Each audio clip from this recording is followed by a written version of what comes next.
essa noite o livro de Lucas, capítulo 18, versículo 18 também, né? Quero estar lendo essa passagem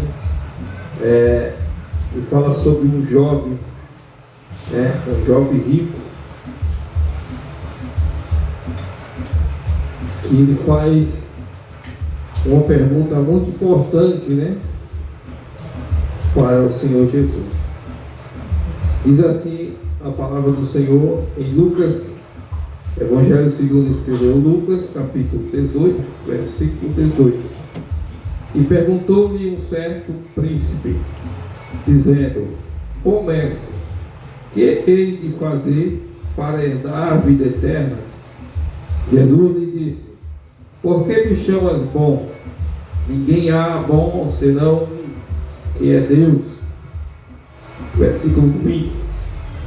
Sabes os mandamentos: não adulterais, não matarás, não furtarás, não dirás falso testemunho, honra teu pai e a tua mãe.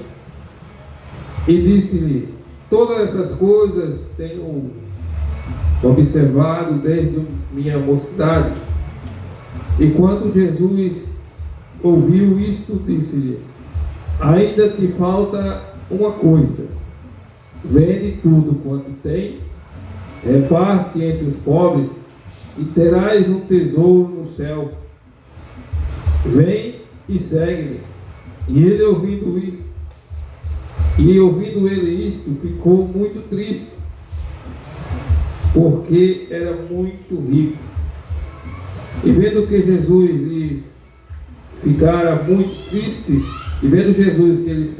triste, disse: quão dificilmente entrará no reino de Deus os que têm riqueza. Amém, irmão? Só até aqui. Bom, vamos. O irmão pode sentar, irmãos. Vamos falar um pouco dessa pergunta, né, que aquele jovem fez para o Senhor Jesus Cristo. Engraçado que o irmão, o presbítero, ele leu um salmo que também começa com uma pergunta, né? Está perguntando lá: quem habitará no tabernáculo do Senhor? É uma curiosidade, irmãos, que nós devemos ter. Quem não é curioso para saber as coisas de Deus hoje, ele nunca vai chegar, né, ao conhecimento da verdade. Se a gente voltar na história, na história da igreja, houve um tempo em que a igreja católica a igreja, né, ela se corrompeu, inventando um monte de dogma, né, e proibia até o acesso dos mais pobres, dos menos favorecidos, ao conhecimento da palavra de Deus. Isso foi uma época muito terrível, porque, irmãos, quando não se tem conhecimento, né, você faz aquilo que você ouve. Mas quando você tem, por isso que eu falei, curiosidade de conhecer, aí não tem quem possa te enganar. Isso foi a causa da reforma protestante. A gente sabe que Martinho Lutero, ele era um estudioso, e por sua curiosidade, por sua vontade de conhecer a palavra de Deus, né, ele acaba sendo usado por Deus para fazer uma grande reforma na igreja que tinha, né, tomado um rumo diferente. Eu estou trazendo isso, irmãos, porque eu quero alertar. Essa palavra ela me alerta, e também alerta os irmãos nessa noite, para que nós tenhamos curiosidade de saber a verdade de Cristo. Ainda mais nos tempos de hoje, um tempo de muitas misturas, de muito misticismo no meio da igreja, de muita mentira, de muita inventação de homens, O homem inventa muitas coisas para enganar, muitas vezes, as ovelhas. Usado pelo diabo. O próprio Paulo diz assim: chegará um momento em que virá falso mestre, que darão ouvido à doutrina dos demônios. E hoje, irmão, nós estamos vivendo essa época. No meio que se diz ser evangélico, tem se levantado muitos homens enganadores que estudam a palavra de Deus e distorcem para deixar, aleluia, para afastar a ovelha da presença de Deus. Por isso que eu alerto os irmãos hoje. Estamos aqui com 3 adultos, uma criança e 3 adolescentes, para que não percamos tempo, irmãos, com coisas desnecessárias, mas que ganhemos tempo buscando conhecer Jesus Cristo. Esse jovem, eu admiro uma coisa nele: teve curiosidade de saber, o que fazer para herdar a vida eterna. Essa curiosidade, irmãos, que pena que ele não deixou entrar as palavras de Jesus em seu coração. Ele não aceitou de uma forma positiva aquilo que Jesus lhe falou, mas pelo menos ele teve uma curiosidade de saber de algo, de conhecer como é que fazia, o que ele precisava fazer para herdar a vida eterna. E hoje, irmãos, a nossa igreja, por mais pouco que temos, é necessário que venhamos buscar curiosidade, que venhamos buscar Jesus, sabedoria sobre Jesus.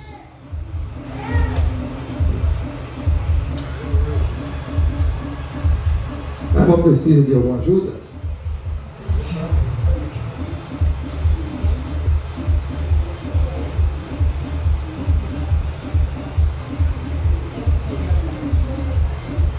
Se estiver precisando, a gente dá.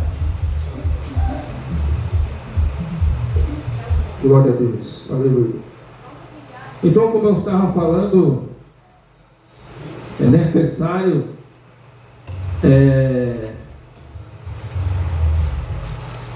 nós temos essa curiosidade, esse interesse por saber, por conhecer a verdade, irmãos, porque se o reformista Martinho Lutero ele não tivesse esse interesse, o povo da sua época tinha todo perecido, porque estavam seguindo doutrinas não vinda da parte de Deus, mas vinda da mente dos homens. E ele vai de encontro a isso aí. Ele entende, ele começa a ler a Bíblia da forma que era necessário ler, ainda que o Papa, as autoridades da época tenham impedido muito de ler, mas ele foi um que teve essa curiosidade e teve acesso à leitura da Bíblia. E ele começa a estudar sobre isso, o que deveria fazer para mudar aquela história, irmãos. É preciso que esteja crente hoje, como Paulo diz: não vos conformeis com esse mundo, mas transformai-vos pela renovação do vosso entendimento. Quando a gente fica conformado, irmãos, a gente vê as coisas erradas e fica conformado no nosso lugar, irmãos, aí vai continuar sempre a mesma coisa. As pessoas não vão ter conhecimento da verdade, as pessoas não vão ter como se defender das doutrinas vindas da parte do demônio para enganar, do engano. As pessoas não conseguem se defender, da enrolação de homens perversos que não estão em nosso meio de boa fé.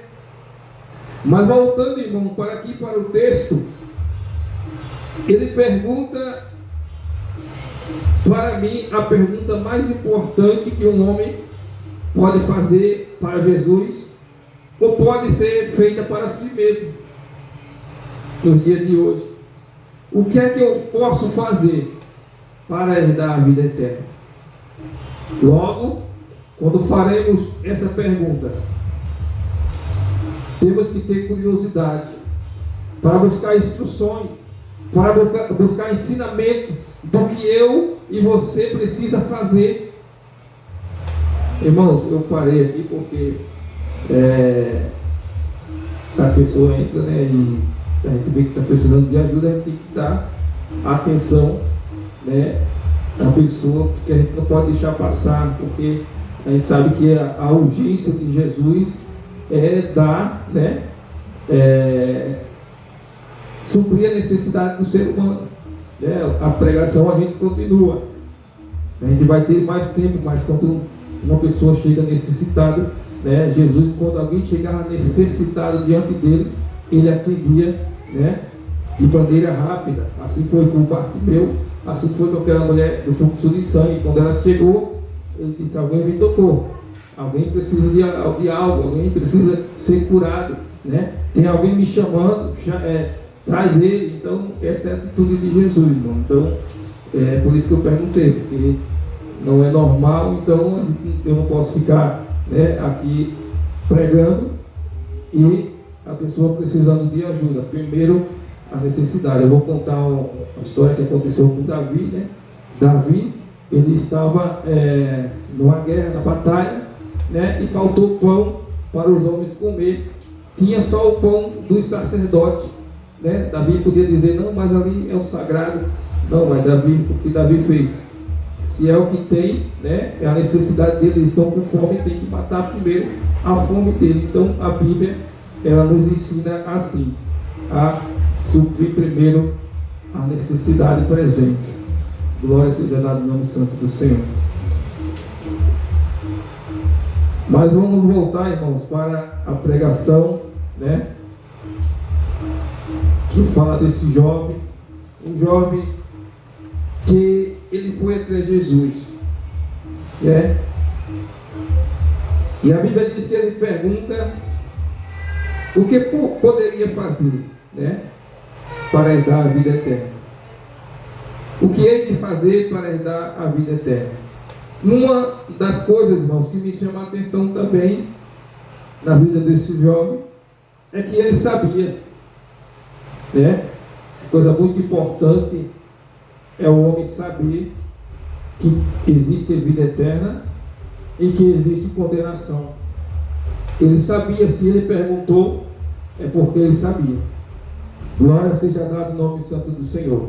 Estamos vivendo uma época, irmão, hoje, né, em que tantos, aleluia, sabem que existe céu e inferno, né? Tantos sábios, até mesmo pessoas que não aceitaram a Cristo, porque hoje, irmãos, diferente da época de Martinho Lutero, a Bíblia ela está em todos os partes, né? Até mesmo em celulares, né? Em aparelhos de celulares.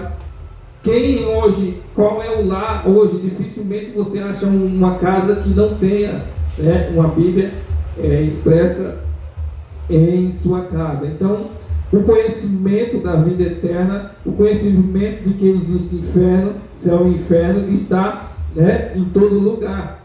Então, isso é muito importante, mas deixa, né, de ser uma coisa valiosa quando o homem, ele conhece, né, que há a vida eterna e que há a condenação, e ele dá as costas para isso.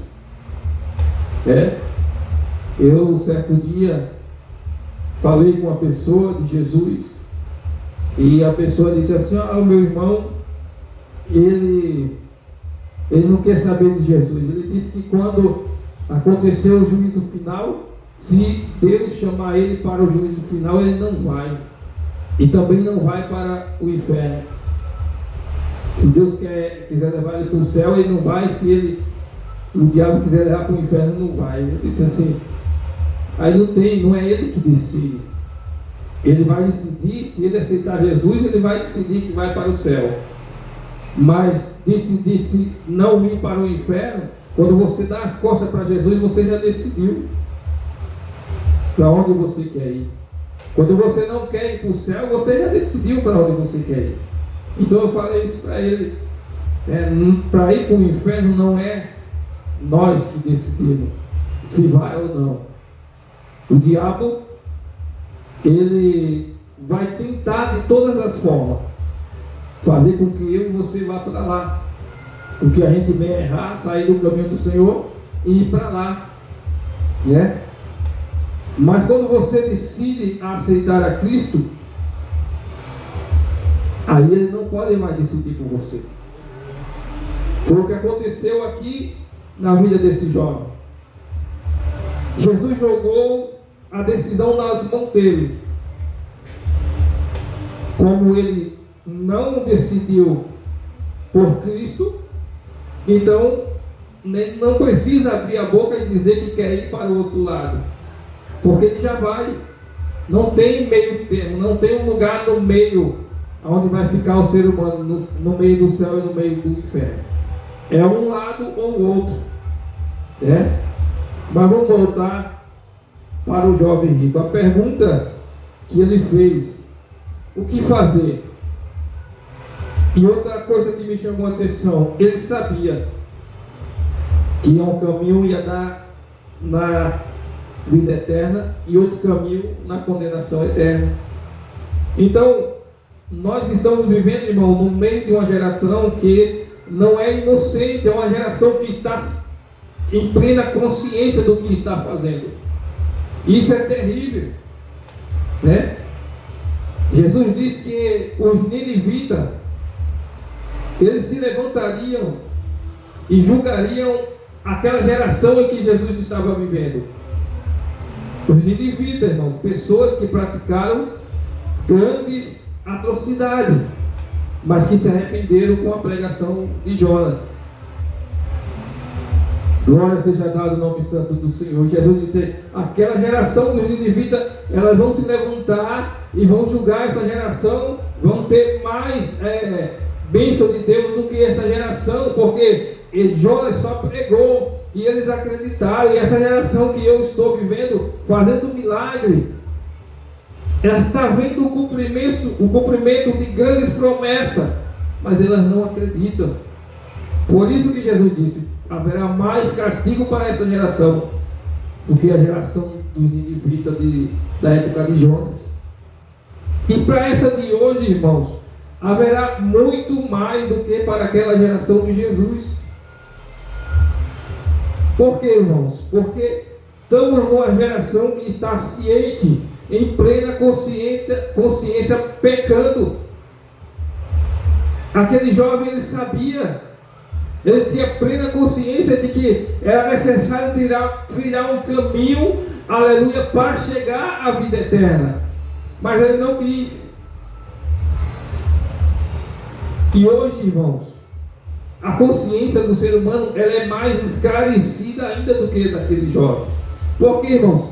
Porque hoje, quando a gente vai para Lucas capítulo 16, que a gente vai ver a história do homem rico que vivia sua vida enganadamente, a gente vai ver que ele viveu a sua vida de uma forma que ele não decidiu para Jesus Cristo, não queria saber de Jesus, de Deus. E quando ele se vê naquela situação, ele começa a pedir misericórdia para Abraão. A Bíblia diz que ele vê Abraão de longe, Lázaro no seu seio, e ele diz: pai Abraão, e começa a contar uma história sobre sua família que estava na terra e ele precisava avisá-lo. E Abraão diz assim: não, eles têm Moisés e os profetas, que eles creiam nessas palavras. Abraão estava dizendo assim: ele tem os 5 livros do Antigo Testamento e tem os livros dos profetas. A sua família, Abraão, em outras palavras, dizia para ele: a sua família tem a Bíblia, que eles creiam. Por que eu estou falando isso, irmão? Porque aquela geração, a referência, o saber de Deus que ele tinha, o conhecimento de Deus, era através do Antigo Testamento, dos 5 livros de Moisés e os livros dos profetas. Era um conhecimento mais limitado do que o nosso. Hoje nós temos Moisés, os profetas, temos Jesus e temos a igreja. Então, se a gente não quiser, aleluia, conhecer a Deus, aleluia, com esse vasto conhecimento que Deus tem se revelado a nós teremos mais castigo, mais sofrimento naquele dia do que aquela geração dos ninivitas, do que aquela própria geração de Jesus Cristo. E ele diz assim, ele tem Moisés e os profetas, que eles creem. Então, irmãos, nós temos Moisés, nós temos os profetas, nós temos o Evangelho, nós temos as cartas paulinas, nós temos a história da igreja. Que nós venhamos crer. Deus se revelou de uma forma tremenda, irmãos. O escritor dos Hebreus diz que ele teria falado, através dos profetas, mas vindo a plenitude dos tempos, ele nos falou através do seu Filho. Aleluia. Jesus se revela, irmão, para esclarecer a nossa mente, para enriquecermos de conhecimento de Deus. Mas terrível coisa é para o ser humano ele ter essa consciência, esse conhecimento vasto, essa revelação de Deus, aleluia, clara, que temos hoje, e ele dá as costas para esse conhecimento. Ele dá as costas, aleluia, não querer, aleluia, se aproximar de Deus. Terrível coisa é para o homem viver numa geração onde as promessas se cumprem diante dos seus olhos.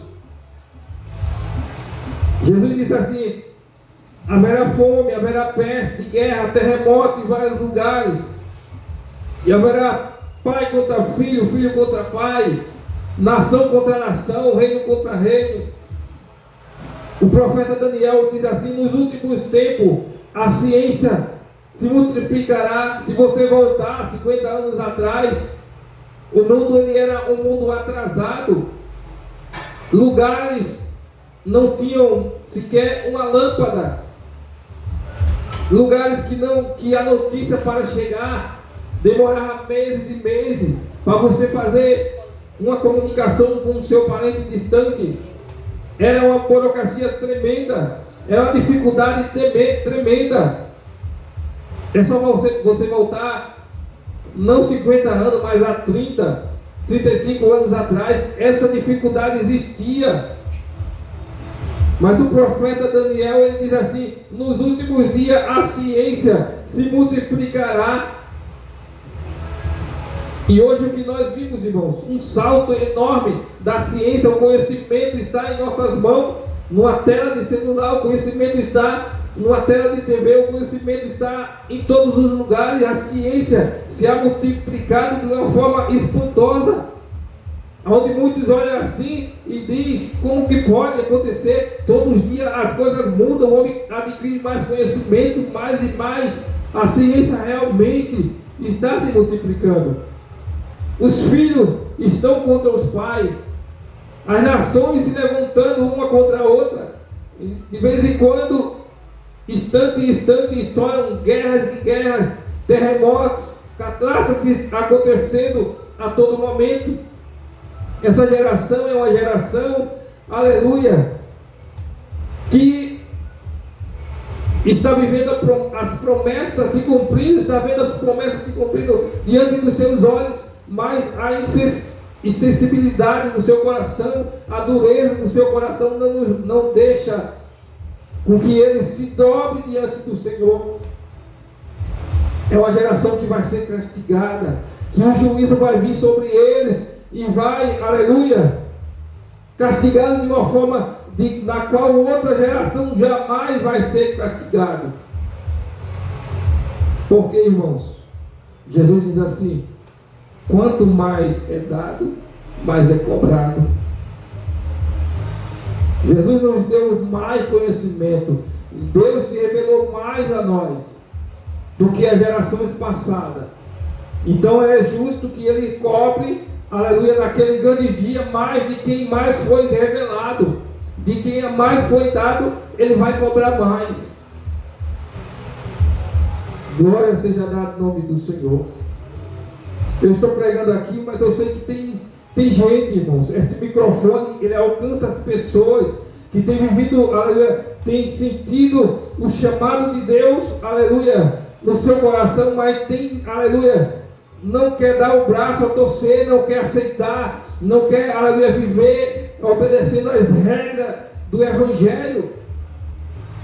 É ciente, pessoas que são cientes de que precisa, aleluia, mudar de vida, de que precisa mudar de rumo, mas não quer dar o braço a torcer. Pessoas que já foram tocadas pelo Espírito Santo, mas que deram as costas e estão vivendo a sua vida como aquele homem, dissolutamente gastando o seu dinheiro, aleluia, da forma que quer, vivendo, gastando a sua vida da forma que bem entende. Não aceita que o Evangelho, aleluia, é poder de Deus e salvação, aleluia, para aquele que crê. Aleluia. Aquele jovem, ele deu as costas. A Bíblia diz, como nós lemos aqui, que ele ficou muito triste, porque Jesus cobrou algo dele, que ele deveria obedecê-lo e depois segui-lo. Mas ele, por não dar o braço a torcer, ele por não se desfazer do bem material que tinha diante de si, ele acaba dizendo não para Jesus. Enquanto não estamos nessa situação hoje, quando você pergunta, você quer aceitar Jesus, ele vê lá na frente, vai ter uma festa, lá na frente, eu vou fazer algo que eu vou ganhar dinheiro, algo ilícito que eu vou ganhar dinheiro. Se eu aceitar Jesus, eu não vou poder fazer isso. Lá na frente tem mulheres, tem bebida, tem entorpecente me esperando. Se eu aceitar Jesus, eu não vou poder fazer isso. É isso que as pessoas hoje veem, irmãos, e não dão o braço a torcer. Sabe que Jesus está lhe chamando. Mas eu quero deixar um alerta para terminar. Não quero me prolongar, muito. Para nós terminarmos essa palavra, eu quero deixar primeiro um alerta para que você tenha curiosidade de querer conhecer Jesus. A Bíblia fala de Zaqueu, um homem rico, chefe dos publicanos, que ele teve a curiosidade de saber quem era Jesus. Zaqueu, diferente do jovem rico, ele toma um rumo diferente daquele jovem. Graças a Deus, ele teve a sua vida salva. E a Bíblia fala, aleluia, desse jovem que tomou o rumo diferente de Zaqueu, não aceitando a Jesus Cristo. Mas eu quero te deixar outro alerta nessa noite. Que você, aleluia, renuncie o seu pecado. Para mim também serve essa palavra. Nós precisamos renunciar aquilo que nos afasta de Jesus todos os dias.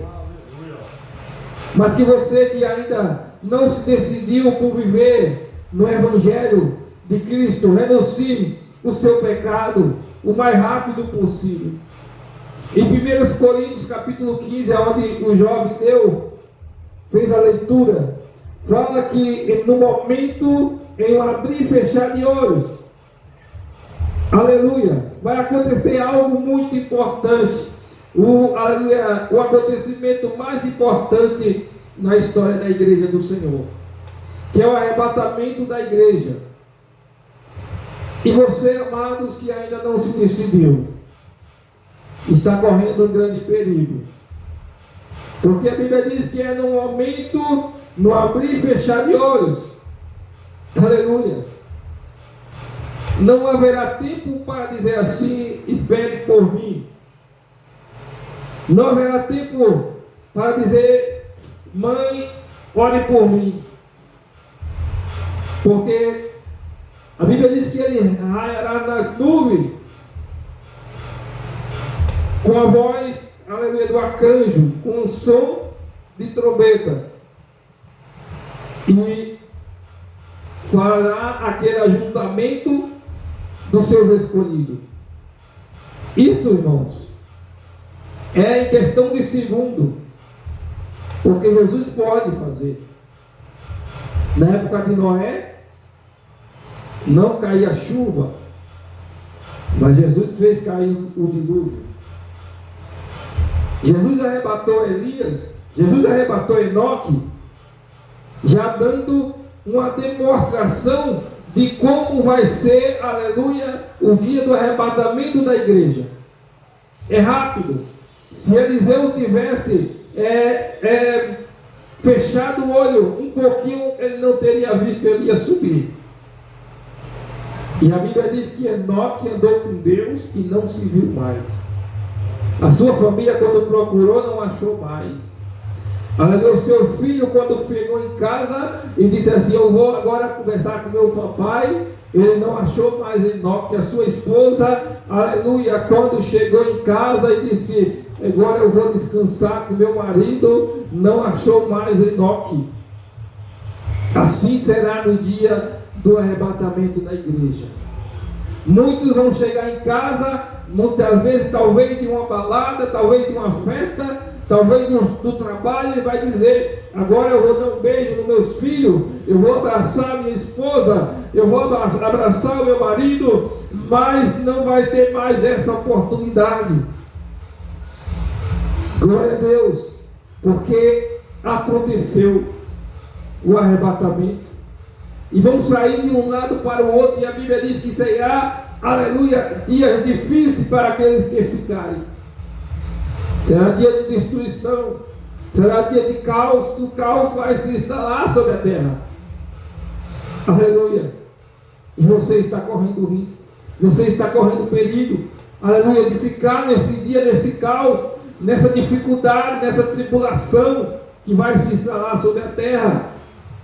Por isso eu te deixo esse alerta. Decide, aleluia, decida a sua vida enquanto há tempo.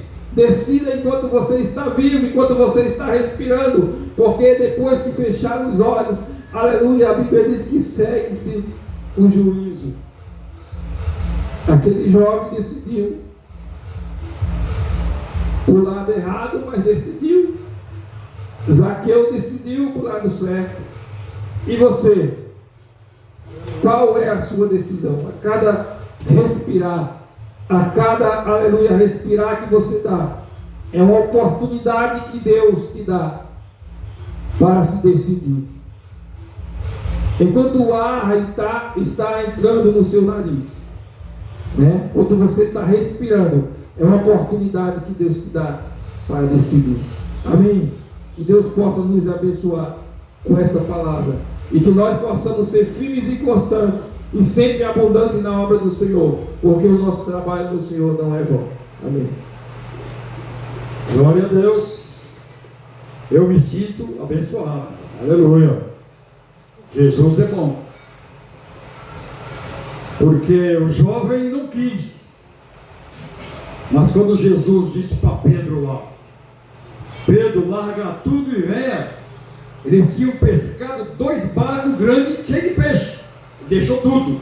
Deixou família, deixou tudo e foi embora com Jesus. Por quê? Porque quem agarra Jesus tem tudo.